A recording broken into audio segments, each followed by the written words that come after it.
Pemirsa Desa Adat di Bali diharapkan menerapkan selektivitas ketat terhadap masuknya investor demi menjaga keharmonisan Parahyangan, Pawongan, dan Palemahan.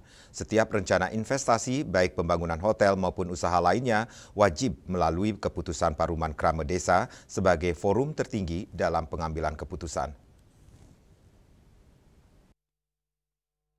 Investor dapat diterima apabila dinilai membawa manfaat bagi masyarakat dan tidak melanggar ketentuan hukum yang berlaku, termasuk aturan lingkungan hidup seperti AMDAL.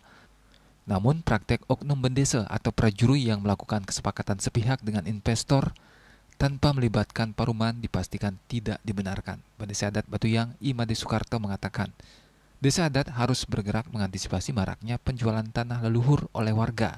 Mekanismenya dilakukan melalui praram desa yang disepakati dalam Paruman, antara lain dengan menetapkan kawasan konservasi dan jalur hijau yang tidak boleh dialihfungsikan untuk kepentingan bisnis maupun kegiatan yang merusak lingkungan. Menurut Titian sendiri, apapun boleh masuk, tetapi tetap finalnya adalah Paruman Krama Desa. Ada investor tentang hotel, ada investor tentang bangunan-bangunan usaha. Jika Krama Desa itu menganggap setuju dan membawa kemaslahatan bagi masyarakat Bali, tidak ada salahnya investor itu masuk asal tidak melanggar undang-undang yang ada seperti AMDAL dan seterusnya. Jadi kalau tiba-tiba seorang perjuru atau pendesa main belakang dengan investor itu tidak benar, Mutian.